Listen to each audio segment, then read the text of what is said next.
Latinoamericana de Medicina Transfusional y actualmente también es el vicepresidente del Grupo Cooperativo Iberoamericano de Medicina Transfusional.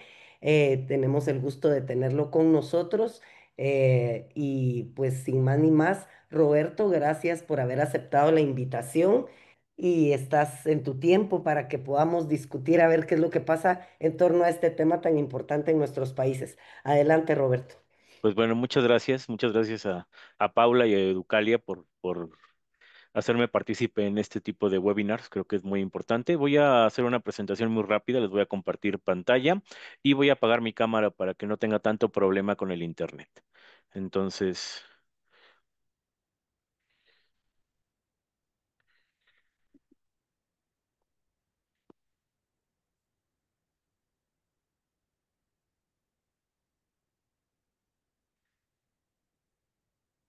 pues bueno, de mi parte, básicamente vamos a platicar rápidamente lo de lo que México ha trabajado y México ha impulsado estos últimos años.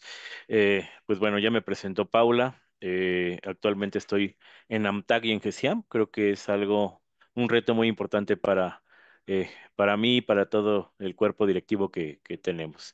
Básicamente en este tiempo, pues vamos a ver qué ha pasado con la donación, cuáles son los requerimientos a nivel de México, cuáles son la situación actual y sobre todo qué avances, ¿no? Independientemente de que sabemos que en toda eh, Centroamérica y América del Norte tenemos algunos problemitas, bueno, pues partimos de esto, ¿no? Sabemos que la situación mundial evidentemente nos ha proyectado líneas estratégicas, lo vimos en la 58ª Consejo Directivo de la OMS y específicamente en la 72ª sesión del Comité Regional.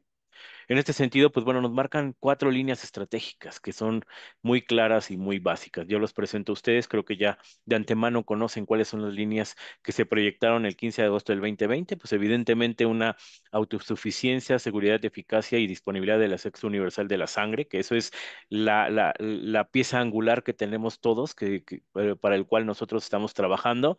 De manera secundaria, pues bueno, tenemos que tener autosuficiencia del 100% de donaciones voluntarias, que esto increíblemente ha sido complejo para todos y creo que esto es la razón de ser de este webinar y de muchas pláticas, congresos y reuniones que tenemos, ¿no? En el punto 3 nos habla de la gestión adecuada de la calidad, que tenemos que tener tenemos que ser muy robustos en cuanto a los procesos que llevamos a cabo, porque evidentemente en todos los lugares en los que nos desempeñamos, pues tenemos que tener una base sustentable y un principio sobre la seguridad, acerca del tamizaje y de todo esto, de los procesos que se llevan a cabo en banco de sangre. Y la última, que es la vigilancia sanitaria, ¿no? No nada más es hacer o elaborar o producir o fraccionar la sangre, ¿eh? Es vigilar desde los procesos iniciales de la fase preanalítica hasta la parte final, inclusive no nada más la parte final, sino también el punto específico en el cual se puede dar o se puede enviar un hemocomponente a transfundir o se puede dar destino final. Sabemos que las metas, pues evidentemente son mejorar los marcos regulatorios de todos los países de América Latina, incrementar las donaciones voluntarias y altruistas, mejorar el tamizaje, y creo que todo lo tenemos muy claro. Básicamente el personal que llevamos a cabo estos procesos en banco de sangre. Sin embargo, ¿cuáles los desafíos? Pues evidentemente no existe una cultura de donación altruista. Continuamente tenemos esta eh, percepción o esta obligatoriedad de reponer la sangre de nuestros familiares o de nuestros conocidos, ¿no? Sabemos que la infraestructura en todos estos países es complejo. Hablo de México, también es difícil llevarlo a cabo. Desigualdades regionales en las cuales pues vivimos día con día y sobre todo esta planificación estratégica a nivel directivo. Nosotros en México tenemos un plan nacional de acción específica en lo cual, pues bueno, lo que se hizo fue alinear todos esos componentes de la reunión de la OMS, en la cual pues nosotros estamos proyectando esta alineación. Y algo que me llamó la atención y me gustó mucho fue esta frase, ¿no? No dejar a nadie atrás, no dejar a nadie afuera. Evidentemente no nada más es algo, no es llevar a cabo o hacer un eslogan, ¿no? Es hacerlo de verdad y evidentemente proyectar las mejoras en cuanto a nuestro sistema de salud, específicamente en los bancos de sangre. Las transfusiones sabemos que se deben realizar cuando sea necesario, ¿no? Y no nada más la proyección es cada que el médico requiera o que a lo mejor no estén basados en guías. Evidentemente esto hace que el suministro de la sangre sea menor y que existan diferentes mecanismos donde sea más accesible los componentes de la sangre, ¿no? Entonces, todos estos programas de acción específica lo lleva o lo busca llevar a cabo México. Sin embargo, pues bueno, sabemos que en este sentido no tenemos una proyección como tal de los procesos necesarios de los bancos, ¿no? Sabemos que tenemos que incrementar la seguridad, sabemos que tenemos que tener un acceso universal, sabemos que debemos trabajar con calidad. Sin embargo, las políticas no han ayudado para que México pues pueda proyectar esta seguridad y este acceso universal que nos pide la Organización Mundial de la Salud, ¿no? Estos son básicamente la alineación de lo que les comenté. Esto es a manera como didáctica. Esto es los retos que se tiene del Centro Nacional. El Centro Nacional es nuestro ente regulatorio. Sin embargo, pues bueno, sabemos que tienen que tener la proyección en cuanto a este tipo de características que nos tienen que normar y regular. Esto es muy importante para mí ejemplificar. En México, saben que México es muy grande en extensión territorial y evidentemente en población. Aquí podemos, para las personas que no están en México, pues bueno, son 32 estados o 32 regiones distintas, las cuales, pues bueno, confieren y se pueden observar que son prácticamente 600 bancos de sangre que en el año 2023 se contaban, ¿no? Tenemos un sistema de salud extraño o diferente. Tenemos un sistema de salud público, un sistema de salud para las personas que trabajan para el Estado, los trabajadores del Estado y otros que son de manera particular, aparte de las instituciones de salud naval y militar. Entonces, esto es, quería ejemplificar cómo se encuentra México. Y aquí podemos observar cómo en el 2023 podemos notar cómo se va llevando a cabo la donación. Tuvimos el 70.8 donaciones de hombres y el 29.2 de mujeres, y aquí pueden observar cuál ha sido la proyección estadística en cuanto a las edades y el sexo que tienen estas donaciones. Vemos que evidentemente de 25 y 44 años es el peso fuerte o las personas que más donan. Y derivado de esto también conocemos que, pues bueno, actividades como el trabajo que de repente no nos dejan o no hay un permiso para poder donar, pues eso confiere ese problema o esa problemática para continuamente que se pueda ir donando en cuanto a a las personas que están aquí en México. ¿Qué pasa con la donación? En el 2023 tuvimos una donación total de 1.601.437 donaciones. Dentro de estas, pues se pudieron subdividir en grupos sanguíneos, en la cual, pues la prevalencia del grupo sanguíneo en México, pues aquí lo podemos observar como O positivo, A positivo, B positivo, y estos son los porcentajes que tenemos. ¿Qué pasa? Yo les quise ejemplificar aquí. Pues bueno, en el 2023 tuvimos una población de 129.739.759 personas. Y si observamos cuál fue la donación total de 1.601.437, pues notamos que evidentemente no se está donando, ni siquiera por reposición, ni siquiera por altruismo. Es algo complejo. La media de nacional para la donación altruista es de 8.3. Aquí podemos observar en la parte derecha, en la gráfica, en la cual pues notamos cuáles son los estados que más donan. En este sentido, pues bueno, de los que más donan es Oaxaca, es Chihuahua y es Colima, evidentemente por el porcentaje de donación que ellos tienen. Y en la parte izquierda ustedes pueden observar cuáles fueron las donaciones por año y el porcentaje altruista que tuvimos. Entonces, hemos tenido alrededor de una media de 1.700.000, a veces bajamos un poquito, llevamos a cabo, pero la donación altruista sí ha sido compleja y no nada más para nosotros, siento que para toda América Latina. Aquí podemos observar cuáles han sido las unidades desechadas. Aquí podemos observar sobre todo cuál es el producto que más se ha desechado. En este sentido, pues ha sido el plasma fresco, que es algo que nos complica a todos, seguido del el concentrado eritrocitario y posteriormente el concentrado de plaquetas. Y aquí podemos observar cuál ha sido a grosso modo, las unidades desechadas, ya sea por autoexclusión o por alguna extracción incompleta. Y aquí nos refleja que no nada más es que no van a donar, sino que también tenemos problemas con la educación para el personal que lleva a cabo la punción, o a lo mejor tienen problemas de alguna extracción incompleta, marcador serológico. Y aquí lo podemos observar en México. La reactividad serológica del VIH, por ejemplo, es de 0,24. Este es como más o menos cómo fluctúa por estado, pero en la parte izquierda de su pantalla, pues pueden observar la prevalencia de reactividad serológica, en el cual, pues bueno, tenemos algunos detonantes muy altos, ¿no? ¿Cuáles son los avances en México para casi cerrar? Pues evidentemente no nada más tenemos esto. Hemos tratado, o se ha apoyado por algunos entes regulatorios. Pues bueno, genera algunas guías en esta guía que les invito a que puedan observar.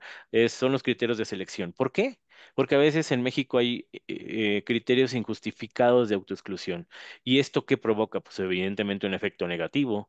Cuando a alguien los asustan, cuando no conocen, cuando no les dan información, pues evidentemente no vuelven a donar. Y eso es lo que nos proyecta esta guía, el que se pueda generar esta justificación del trabajo y que puedan trabajar día con día.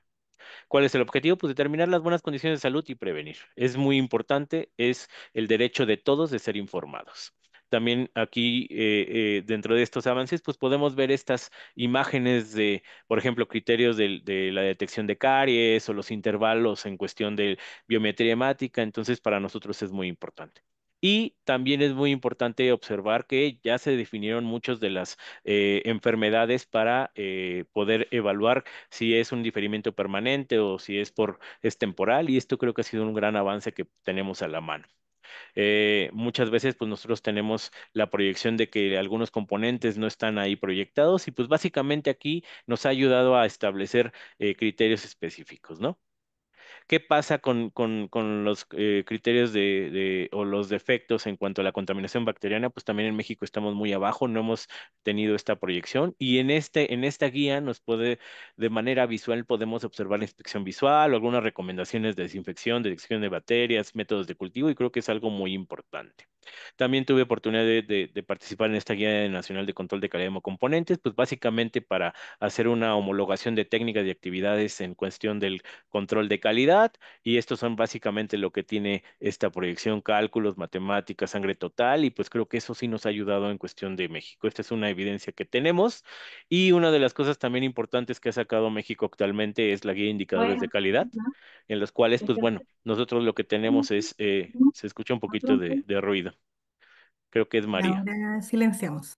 Gracias. Y entonces, evidentemente, los avances que tenemos, pues es en esta guía de indicadores, donde lo que nos menciona es que lo que no se define no se puede medir, lo que no se mide no se puede mejorar. Entonces, sí sé que ha habido muchas complicaciones en esto de las donaciones, y que los desafíos día con día son complejos, como que no hay un sistema, un reporte oportuno, que no hay una hemovigilancia como tal, la donación altruista está muy abajo, pero evidentemente lo que buscamos también es mejorar todos los procesos. Y yo considero que con respecto a la educación y a todo lo que llevamos a cabo, pues es muy importante que nosotros tengamos a bien, pues sí, si no estar o mejorar en este sentido, pues bueno, sí tratar de nosotros ir poco a poco y de la mano. Entonces, esta sería mi participación. No sé, Paula, adelante.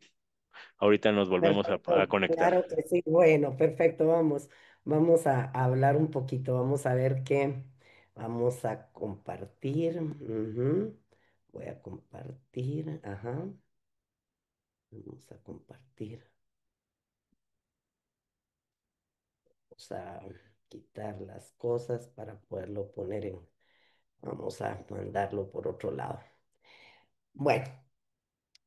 La donación voluntaria de sangre en Guatemala y estas perspectivas regionales implica, digamos, el conocer realmente, como decía Roberto, que no es problema de México ni de Guatemala, sino es un problema de nuestras latitudes en el área latinoamericana. Cuando Cintia hizo la pregunta de qué países son los que consideraban con mayor porcentaje de donación voluntaria, me llamó muchísimo la atención el ver que uno de nuestros eh, asistentes al webinar, puso ser país desarrollado. Ser país desarrollado te lleva, ¿a qué te lleva? A tener más cultura de donación, pero todo realmente se centra en una cuestión. La cultura de donación está íntimamente ligada a la educación. Toda la vida este aspecto creo que ha estado subestimado por falta de educación, porque la falta de conocimiento es una falta de educación que te lleva a no poder dar lo que debieras de dar en este sentido y no poder transmitir el mensaje adecuadamente. Claro, a todo esto está ligado mucho las políticas de los países, porque los países en América que tienen más porcentaje de donación voluntaria, están constantemente ligados a campañas que el propio Estado promueve para poder, digamos, que su población sea afín a esta cultura de donación.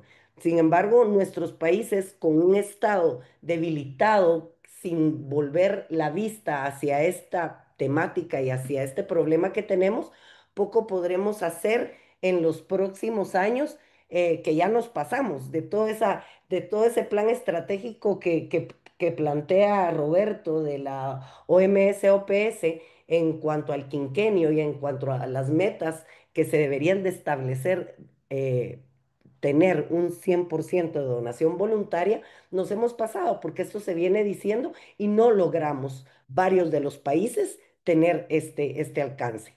Entonces, yo con esto lo que les quiero decir es que eh, debemos hacer ver, obviamente, que esto es tal vez repartido en tres pilares muy importantes: el que la gente entienda por qué es importante donar sangre, por qué es importante y esencial para las cirugías, para los partos, para las emergencias, para tratamientos, por qué puedes salvar 3 a 4 vidas, por qué la sangre no puede fabricarse, porque a veces la gente, bueno, si no la tienen, la obtendrán de otro modo. Yo que dirigí durante mucho tiempo un banco de sangre de la Seguridad Social, ajá, cuando le pedían a los donantes para las cirugías, que eran esos donantes cautivos de reposición, el tener que reponer esa sangre al banco, por eso se llama de reposición, decían, bueno, sí, tendrá que ver el banco cómo solventa, porque de algún modo la debe de buscar. Y no es tan fácil, lamentablemente no es tan fácil porque esto viene de un acto solidario, de un acto humano y solo a través de la donación lo podemos tener. Dicho esto, la situación actual en Guatemala es crítica. Es crítica, menos del 5% de las donaciones son voluntarias. A veces se subestima este porcentaje porque según nuestros bancos de sangre y los reportes dados a OPS, hay años donde podríamos estar rascando el 7%, pero a veces son acciones muy puntuales que hacen que la gráfica se desplace dando datos que no son totalmente ciertos, podría decir yo, porque cuando hablamos de donación voluntaria no es una intervención puntual en una campaña de donación, donde el éxito de la llegada de todos esos donantes fue que todos llegaron voluntariamente, sino el que ese donante se quede fidelizado y enganchado a repetir la acción, porque si no eres, si eres voluntario de una vez o de una primera vez, pero no regresas con esa misma voluntariedad a hacer tus donaciones, pues se escapa ese aspecto del voluntariado, ¿verdad? El voluntario debe ser un voluntario fidelizado, que va a donar obviamente más de una vez. En Guatemala existen 88 bancos de sangre, así como decía Roberto, sus bancos de sangre en función del país. Es lógico, nosotros somos un apéndice de México, prácticamente podríamos estar inmersos en cualquiera de sus estados. Es un gran país con mucha extensión territorial, con mucha población, una extensa población demográfica, y sin embargo también tenemos muchos bancos de sangre registrados en todo el país. 42 de ellos pertenecen a la salud pública o al Ministerio de Sanidad Pública y Asistencia Social. Más de 40 hospitales cuentan con bancos de sangre para donaciones voluntarias. Entonces, en 2023 se registraron lo que acaba de decir, lo que acaba expresamente de decir Roberto en México. En 2023 se registraron más de 1,6 millones de donaciones. Donaciones voluntarias aumentaron del 5,1% en 2018 a 8,3%. O sea, hubo un crecimiento real en México con campañas inclusivas y mejoras en infraestructura. Yo he visto ese cambio real en México. He hablado mucho con gente de México a través de bloggers y cómo realmente en México está tratando de hacer cambios, pero esos cambios se puntualizan desde el momento que tienen una reglamentación, que la norma oficial mexicana, que el Centro Nacional de la Transfusión Sanguínea les va dando ciertas operatividades para poder ir sobre una línea. Creo que la principal diferencia con Guatemala es esa carencia de legislación que tenemos en nuestro país. O sea, existe una legislación vigente, la ley de medicina transfusional y bancos de sangre, el decreto 8797 en Guatemala, donde realmente nosotros hemos circulado durante estos más casi 30 años en una ausencia total del cambio hacia la modernidad. O sea, las cosas que se escribieron en ese entonces no se han venido optimizando a través de reglamentos que le den viabilidad a un nuevo cambio hacia la medicina transfusional actual, como por ejemplo, cito uno, la edad límite para donar. O sea, nosotros no podemos realmente querer que haya transfusiones y donaciones voluntarias que puedan apuntalar esas transfusiones si le estamos poniendo uno de los mayores candados al donante, que es la edad. La edad es demasiado baja para la esperanza de vida actualmente al día de hoy en 2025.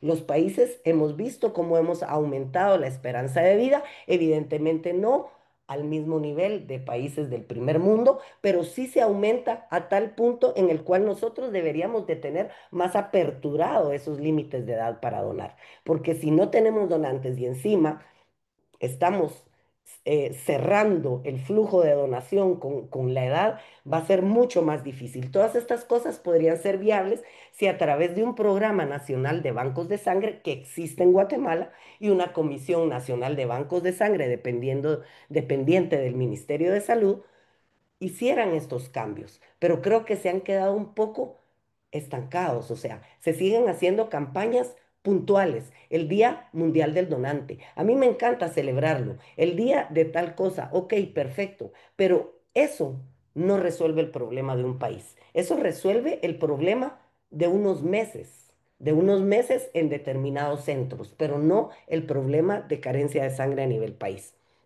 Entonces, ¿qué comparativa tengo yo de Guatemala versus México? El porcentaje de donaciones voluntarias es menor, ¿verdad? Hacia el año 2023. No hay, como dijo Roberto, centralización en ninguno de los dos países o regionalización, porque, óigase bien, la centralización para países como Guatemala o como otros más pequeños podría tener algún sentido, aún así, por las regiones tan recónditas que tienen nuestros países, con ciertos estados, se le dice en México, aquí se le dice departamentos, muy en la periferia de la ciudad, sería difícil el acceso y a lo mejor la solución definitivamente es regionalizar por sectores. Y creo que esto a México también le vendría muy bien para disminuir ese alto número de bancos y poder viabilizar más y ganar una economía de escala que por descontado se da que en la cantidad de población de México se lograría, ¿verdad? Si se lograra regionalizar. Las campañas de promoción son limitadas en Guatemala, mientras que las de México yo las he visto nacionales e inclusivas y eso ayuda mucho. Volvemos al tema político. El tema político, todos nos quejamos, pero le diré ahorita a Roberto que definitivamente unos estamos más difíciles que otros y todavía habrán países que estén todavía por debajo de lo que estamos logrando en Guatemala. Entonces tendríamos que caminar hacia un mismo ritmo. ¿Hay iniciativas en Guatemala? Sí, hay iniciativas. La Cruz Roja organiza jornadas de donación en distintas zonas. El Ministerio de Salud Pública y el Instituto Guatemalteco de Seguridad Social también promueven campañas en universidades, en comunidades cautivas. Hay un programa que se llama Donaguate, busca fomentar una cultura de donación voluntaria, pero realmente son esfuerzos bastante aislados que cuesta muchísimo llevarlos a cabo si no votamos, desmitificamos todas esas barreras que es cierto, los que estamos en este gran mundo y en este gran barco de la medicina transfusional, pues lo hacemos desde nuestra parte operativa. Los que estamos en banco de sangre lo hacíamos desde nuestra concepción del servicio. Los que estamos en aspectos comunitarios lo hacemos hacia la comunidad. Los que estamos en aspectos educativos, como lo que tocamos el día de hoy, hacemos esa conciencia en la educación, pero hace falta mucho más que esto, educar, porque la gente hoy por hoy, y ahorita les voy a comentar una situación, una investigación que yo hice, o sea, yo tomé de modelo a dos universidades del país, la Universidad Nacional, la Universidad de San Carlos, y una universidad privada, la Universidad Galileo, y se hizo un estudio de por qué no donaba la gente. Muy ad hoc a la pregunta que y les hiciera Cintia al inicio. Y cuando nos pusimos a ver el por qué, la mayor respuesta, o sea, tenían muchísimas respuestas, eso que debilitaba, o sea, todos los mitos que hay, que se podían contagiar, en fin, cosas que podemos nosotros desmitificar, pero realmente lo más impactante de esta encuesta resultó el ser que la gente no donaba porque simple y sencillamente no sabían por qué tenían que donar. Nadie se los había pedido en su vida y no sabían si esto era bueno, si esto era malo, si esto era necesario. Realmente ahí vamos al aspecto educativo que falta muchísimo, muchísimo, y lo veo yo en otros ámbitos más coloquiales que no son el profesional, donde yo me diversifico con gente de otras profesiones, el poco conocimiento que se tiene sobre este hecho, ¿verdad? A diferencia, que era lo que hacían ver de los países del primer mundo, donde desde la cultura a nivel de la enseñanza primaria está inmerso el que donar, sus papás donan, hay museos para que los niños sepan cómo funciona el sistema circulatorio y por qué es necesario donar, se sabe por qué hay que tener cierto grupo sanguíneo y una compatibilidad sanguínea, ciertos aspectos que realmente hoy en día la gente desconoce mucho. Y es muy, muy importante enfocarse en esto para poder hacer un miramiento hacia atrás y reinventarnos nuevamente para apoyarnos entre nosotros a que la donación voluntaria sea objeto de mejora dentro de nuestros espacios de país y dentro de las instancias políticas que las gobiernan. ¿Qué recomendaciones puedo dar yo para Guatemala? Pues obviamente implementar más campañas nacionales de concientización, miren lo que yo digo, no de donación, de concientización, porque donar resuelve el problema. Definitivamente que resuelve el problema y nos va a resolver a muchos bancos una donación masiva de un día donde se colecten muchísimas unidades. Ojo, que a veces colectamos más de lo que necesitamos. Entonces esto también genera un problema. Entonces, si nosotros pudiéramos tener el control de esos, de esos donantes, donde nosotros pudiéramos decir, yo conozco las necesidades de mi país, yo conozco las necesidades de mi centro, he estimado las necesidades de sangre de mi centro y yo voy a llamar para un momento puntual a este colectivo de donantes que me donan, no cada vez que ellos quieran, porque a lo mejor cuando ellos quieren donar no lo necesito y solo me sobreabastezco. Entonces, realmente hay que implementar mucho estas campañas nacionales de concientización, hacer de verdad mucho énfasis en esto, mejorar la infraestructura y la accesibilidad de los bancos de sangre. A veces el invertir un poco más en que el banco de sangre sea atractivo para el donante, porque a veces no se dona en lugares donde me genera desconfianza. Esto es muy, muy importante. Lo vemos nosotros como usuarios de cualquier servicio.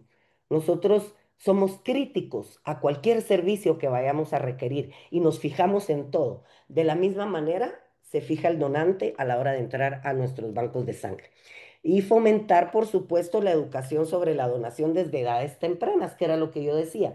O sea, en edades tempranas estamos cosechando o como diría nuestro querido y gran amigo Jorge Curvelo, con sus campañas a los institutos y a las instituciones de muchachos, esos niños que hoy en día están haciendo campañas, están empapando, son los donantes del futuro, no precisamente para que donen en ese momento porque quizás no tengan la edad para poderlo hacer, pero sí estás cultivando una cultura que cuando ellos ya tengan la edad para hacerlo, pues lo van a hacer de una mejor manera. ¿Y qué es hacerlo de una mejor manera? Es hacerlo de una manera informada, definitivamente. ¿Y qué concluyo yo con todo esto? La donación voluntaria de sangre es un acto de amor y solidaridad. No sé hasta cuándo vamos a poder humanizar a la donación.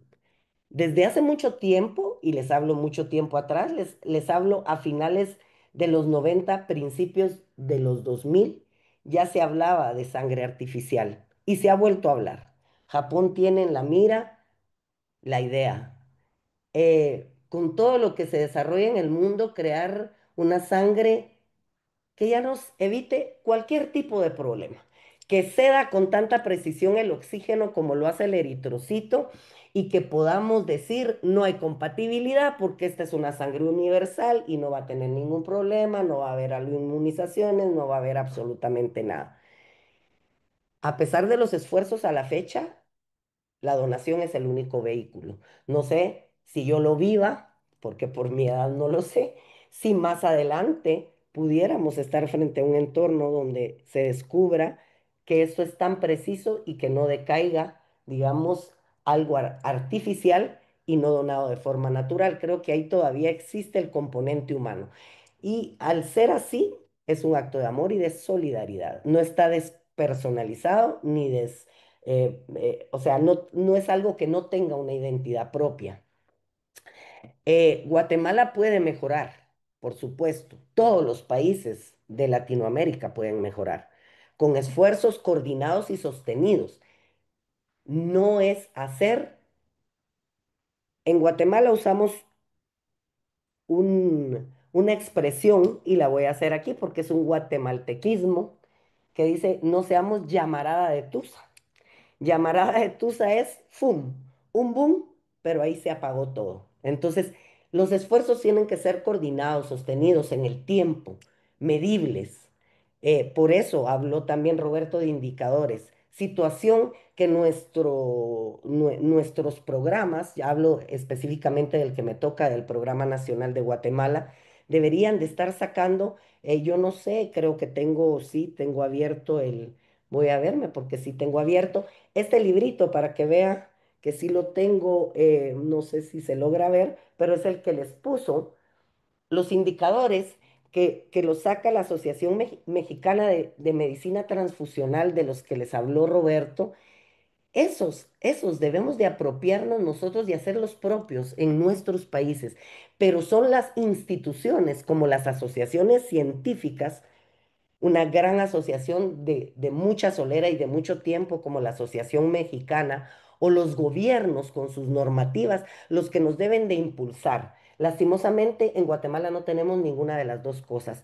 He de decirles que yo lideré por varios años la Asociación Guatemalteca de Hemoterapia y ahorita ni se oye de ella. O sea, no es porque yo haya estado. Los equipos que éramos de ese entonces teníamos un empuje. Cuando nos retiramos, yo no sé qué pasa, pero se queda todo en el pasado. Y si no nos dedicamos a hacer estas cosas como profesionales, poco vamos a avanzar en el camino. Entonces, hay que hacer esfuerzos coordinados y sostenidos. Y mi conclusión última sería aprender de México y otros países puede ser la clave para avanzar. Con esto yo les doy las gracias y podemos interactuar con Roberto o lo que necesiten. Gracias.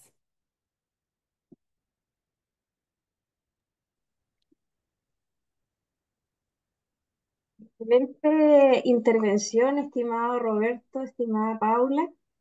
Muchísimas gracias por esta increíble charla. Creo que ambas experiencias son de mucho valor, no solo para Guatemala y México y el intercambio que se pueda hacer de conocimiento entre ambos países, sino también para el resto de países de la región y que hoy están también representados en este webinar. Mira, voy a dar un par de saludos, perdón. Efraín Cencia Valencia, con gusto participando en esta charla. Un placer, Efraín, de tenerlo por aquí. Tenemos a la licenciada Claudia Irma Castellanos de Oaxaca. Así que vamos a abrir, no sé, Paula, ¿abrimos turno de preguntas o Sí, prefieres si que... quieres, sí, ajá, si el auditorio tiene Perfecto, alguna pregunta para Roberto o para mí antes sí, de la información, con abrimos. todo gusto. Vale, perfecto. Mira, abrimos el turno de preguntas. Por favor, escriban en el chat y, y si no, pues nos levantan la mano y activamos el micrófono.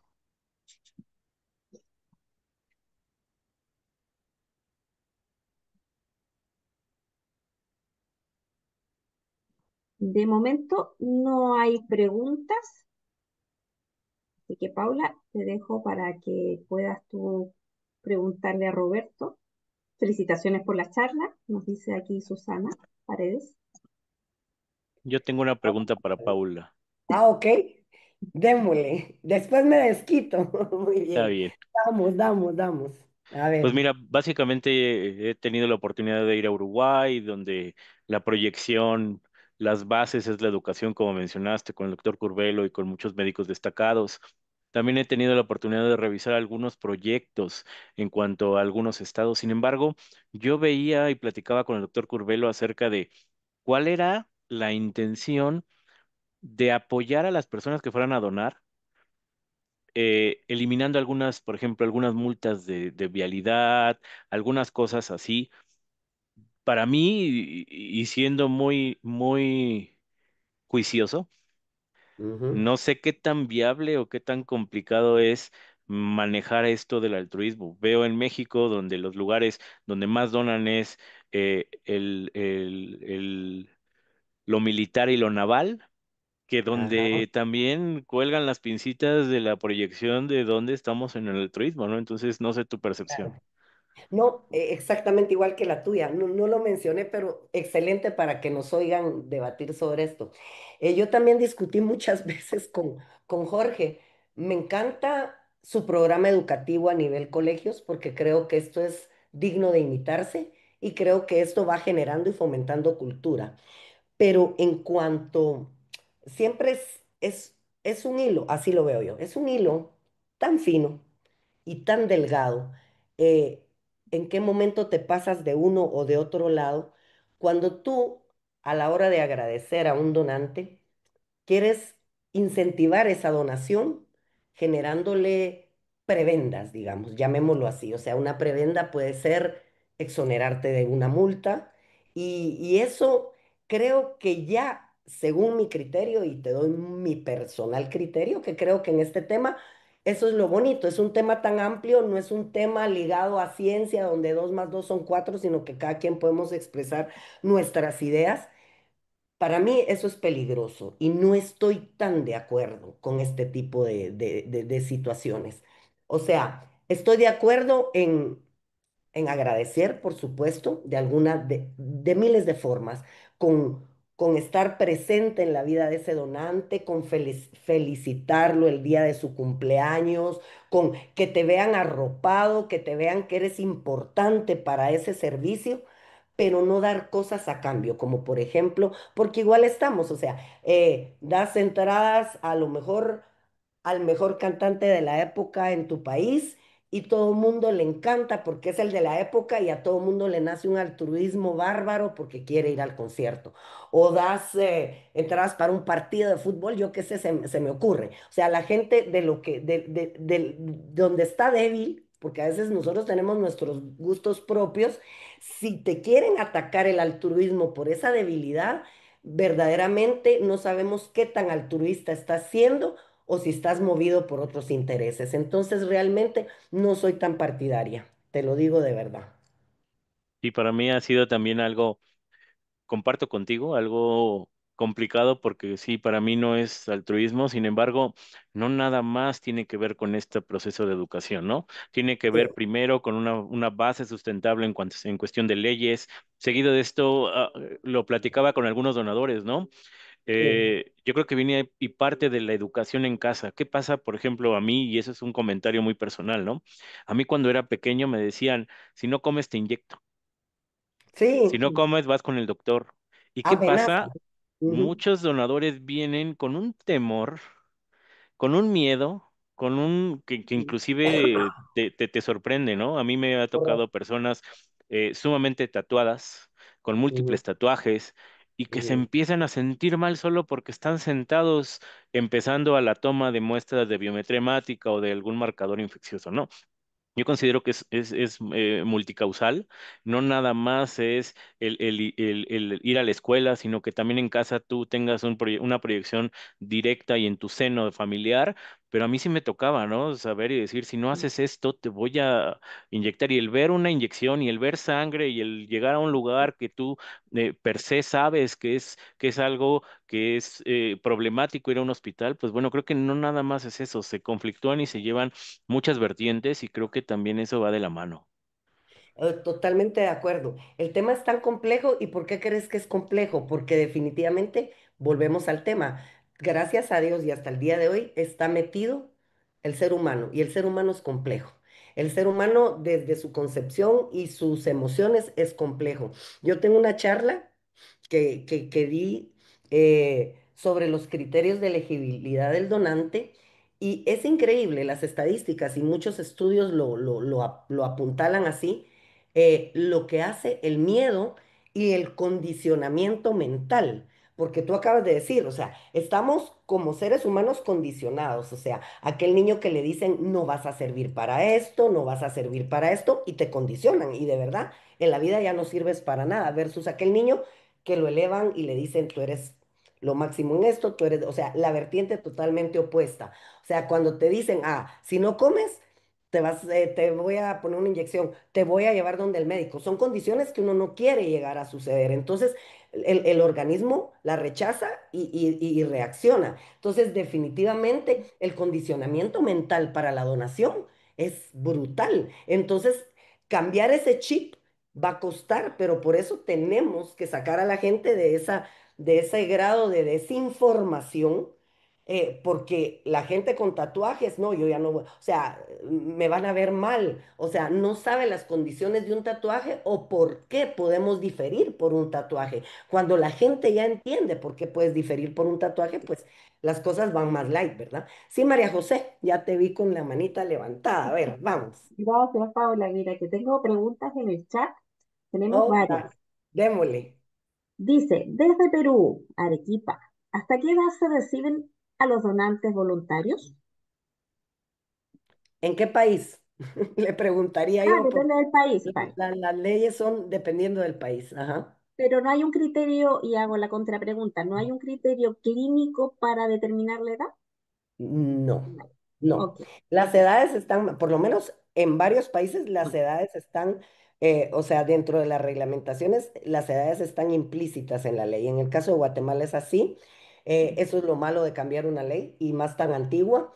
En Guatemala, voy a contestar por lo que a mí me corresponde, es hasta los 55 años de edad, voluntarios, no voluntarios y lo que sea. Hasta los 55 años de edad, una donación sanguínea. Tú te vas a países de Europa que los aceptan inclusive por encima de los 70 años. O sea, hay rangos, ¿verdad? Yo no sé que si quiere agregar algo, Roberto, cómo es en México. Creo que con ustedes es hasta los 60 o 65, ¿no? 65 años, 65, ¿verdad? eran algunas preguntas acerca de esta hematopoiesis que es Ujú. clara y franca que se busca, ¿no? Ajá. Como dices, es a lo mejor un parámetro muy anticuado y algo que nos Mm, limita. Sí, México, Ajá. 65 años cumplidos. Imagínate, nos llevan 10 de delantera y en 10 años uno puede hacer muchas cosas, aparte de donar, creo yo. Pero bueno, sí, así es. Ujú.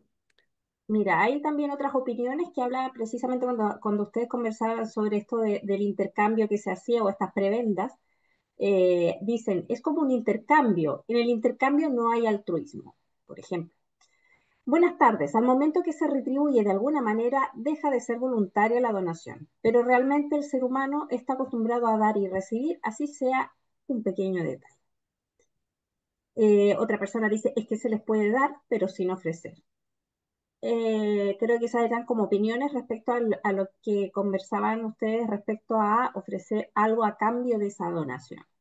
Y luego, respecto a lo que hablaban de las edades límites, dice, en Perú los recibimos hasta los 65 años. Ujú, igual que en México. Muy Sí, bien. así es. Muy bien. Esto Sí, sí, tenemos no. Yo hasta el siempre, yo domingo. estoy de acuerdo en que se dé algo, yo lo hice mención, pero algo que tenga más valor para la persona Mm, que, o sea, un agradecimiento escrito, un mm, recordatorio de nos acordamos de ti porque es tu fecha de cumpleaños, creo que eso es una manera de tener presente a ese donante sin que te implique algo a cambio.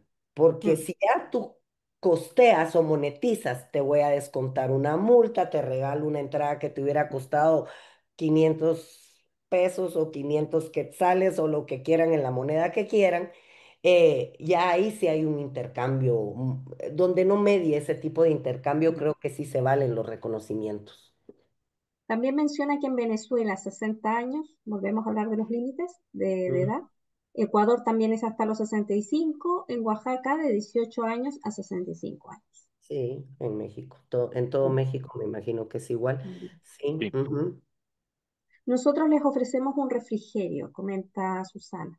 Eso definitivamente sí, eso sí habrá que hacerlo, por supuesto, Mm, porque eso más que el agradecimiento es tratar de que pues los has tenido con ciertas comidas, no tan, aunque no en ayunas, porque no se debe donar en ayunas, pero con ciertas restricciones a lo mejor previas a la donación, de no comer cosas fuera de un mm, excesivo régimen grasoso de múltiples carbohidratos y creo que después de donar encima se tienen que hidratar porque han perdido líquido y es una mm, manera pues como de darles algo a cambio. No, eso no lo veo yo como, ah, voy a ir a donar porque me ofrecen una galleta y un jugo. Creo que nadie va a cambiar la donación por la galleta y el jugo. Ahora, si ya te quitan una multa o ya te dan algo de mucho más valor para ti, ahí es en lo que yo realmente estoy en mm, contra. Yo creo que los bancos de sangre estamos obligados, o por lo menos en Guatemala así es, estamos obligados a dar ese refrigerio. Ujú. ujú. Perfecto.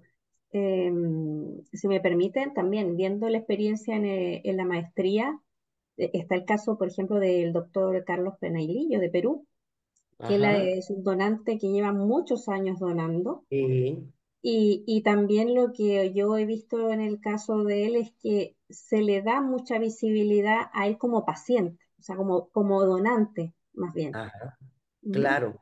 Y esa es una linda manera de predicar con el ejemplo, y ese es el vivo retrato de Carlos.